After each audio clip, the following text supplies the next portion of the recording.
Welcome to Rayalaseema వంటలు. ఈరోజు మీకు పప్పు చింతాకు ఎలా చేయాలో ఈజీ మెథడ్లో నేర్పిస్తానండి.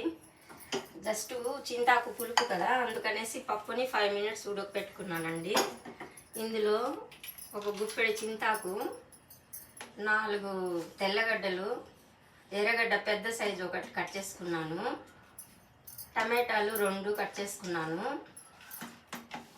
ప్రస్తుతానికి మేము పచ్చిమిరపకాయలు వాడట్లేదు. మీకు పచ్చిమిరపకాయలు వాడాలనిపిస్తే తగిన కారం వేసుకోండి. ఒక 7-8 పచ్చిమిరపకాయలు వేస్తే సరిపోతుంది. నేను ఎండుమిరపకాయలు వేస్తున్నానండి. 10 ఎండుమిరపకాయలు వేసుకున్నానండి. కొద్దిగా జీలకర్ర, మెంతులు 4,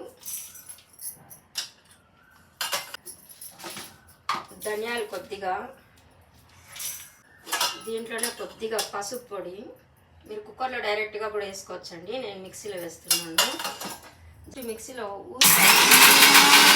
మెదగదనేసి ఇలా చేశానండి.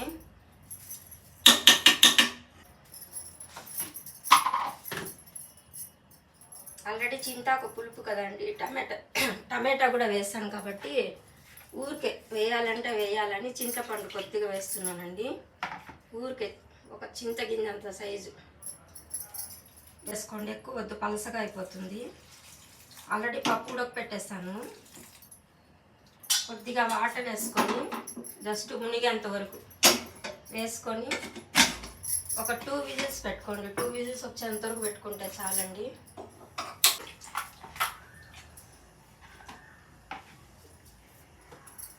మనకి టైం సేవ్ అవుతుందండి. ఇక్కడ ఇది పెట్టేస్తాను. ఈ లోపల మనం ఆలు కట్ చేసుకున్నామంటే ఆ లోపల అది విజిల్ వచ్చేస్తుంది అండి. చాలా బాగుంటుంది. ఆలుని మనం చాలా రకాలుగా చేసుకోవచ్చు. అందులో ఇది ఒక టైపు అండి. అన్నీ పొద్దున్నే చేసి 8:30కి అంతా స్కూల్లో ఉండేదాన్నండి. ఇప్పుడంటే ఇంకా ఇంట్లో ఉన్నానండి. కరోనా తర్వాత స్కూల్కి వెళ్ళట్లేదు, ఇంట్లో ఉన్నాను. బాగా యూజ్ అవుతా ఉందండి. ఇది పులుపు తగలకుండా ఏదైనా చేసుకోవచ్చండి, చాలా బాగుంటుంది. పులుపు తగలకుండా చేసుకునే పనికొస్తుందండి. డీప్ ఫ్రైలకి దానికి నేను ఎక్కువ ఆయిల్ కూడా వాడనండి. ఆయిల్ హీట్ అయిందండి. 4 ఆవాలు, ఇక పచ్చనిపప్పు, కొద్దిగా మినప్పప్పు, కొద్దిగా జీలకర్ర అండి. జీలకర్ర ఎంత మంచిగా ఉంటుందండి ఆరోగ్యానికి.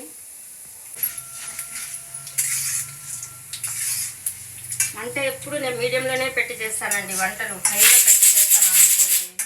జస్ట్ కొద్దిగా ప్లాన్ ఉండాలి. కొద్దిగా పసుపు,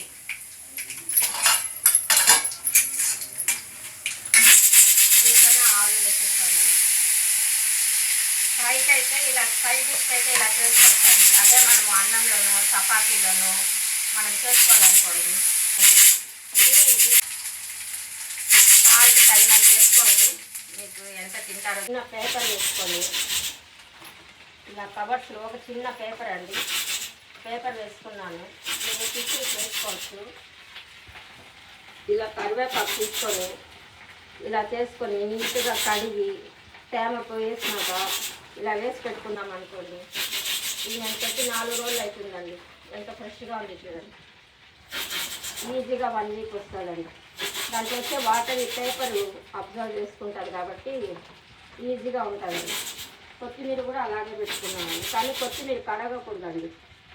నీట్గా ఒక పేపర్లో వేసి ఇలా పెట్టుకున్నాం అనుకోండి. కొత్తిమీర కడిగామనుకోండి, ఆల్రెడీ కొత్తిమీరలో తేమ ఉంటుంది కాబట్టి మనం కడిగితే ఇంకా వాటర్కి ఇంకా కుళ్ళిపోతుందండి.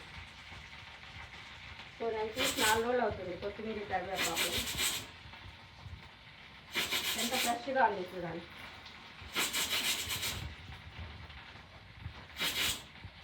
కరివేపాకు ఆల్రెడీ కడిగేసినానండి కాబట్టి 2 రెమ్మలు ఇలా ఇలా తుంచి వేసుకున్నాం అనుకోండి. పెద్దగా కాను కనిపించదు. దాంట్లో ఉన్న స్మెల్ కూడా బాగా పడుతుందండి. దీంట్లో ప్రెషర్ ఆల్మోస్ట్ వెళ్ళిపోయిందండి. ఇదిగోండి మెత్తగా ఉడికిపోయింది చూడండి. పెట్టుకోండి. ఇది నేను ఆల్మోస్ట్ దీని లైఫ్ 10 years ఉంటుందండి. అని మేనేజ్ చేస్తున్నాను. బాగుండాలి అంటారు. పప్పు కొద్దిగా రాళ్ళు ఉప్పు అండి, తగినంత రాళ్ళు ఉప్పు వేసుకొని మెత్తగా ముద్దలాగా వచ్చేస్తుందండి. వాటర్ వేయకుండా ఇట్లా మూత పెట్టి అప్పుడప్పుడు కొద్దిగా కలుపుతా ఉంటే ఇలా తొందరగానే అయిపోతుందండి. కొద్దిగా మీరు తగినంత వేసుకోండి. కొద్దిగా ధనియాల పొడి చాలు. ఒకే 2 ఆలు కదండి, పెద్ద సైజువి. ఆ పచ్చి వాసన పోయేంత మూత. ఈ పని అయిపోయింది, పైన పెట్టేస్తా ఉన్నాను.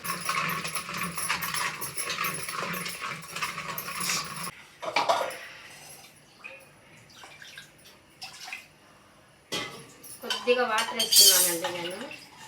పప్పు గట్టిగా ఉంది కాబట్టి. గట్టిగా తింటే కూడా జీర్ణం కాదండి పప్పు. కొద్దిగా మరీ పలుసగా లేకుండా, మరీ గట్టిగా లేకుండా అయిపోయినట్టు. ఎంత పొడి పొడిగా వచ్చింది చూడండి. దానిపైన ఇలా చల్లేస్తాం.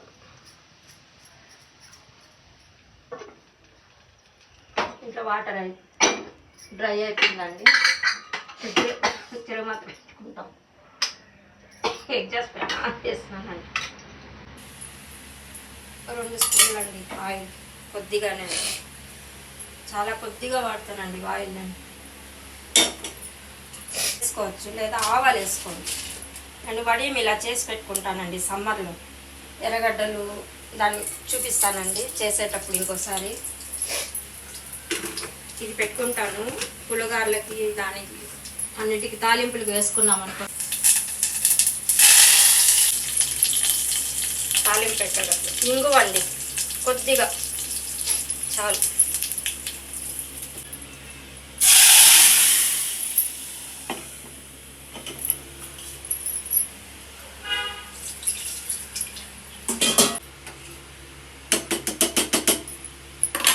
పిల్లలు అన్నీ ఏరి పెట్టేస్తారండి. అందుకని నేను ఇలా మెత్తగా చేస్తానండి. తినేస్తారు ఇట్లా చేసినాము. ఈ టెస్ట్ ఈ వాటర్లో వేసుకొని వంట అంతా అయిపోయిన తర్వాత వితిపే చెట్లకు పడేస్తానండి. కొద్దిసేపు నీళ్ళల్లో నానింది అనుకోండి, బాగా దాంట్లో ఉండే ఇదంతా దిగుతుంది నీళ్ళల్లోకి. అది బాగా చెట్లకు పనికొస్తుందండి ఎరువుగా.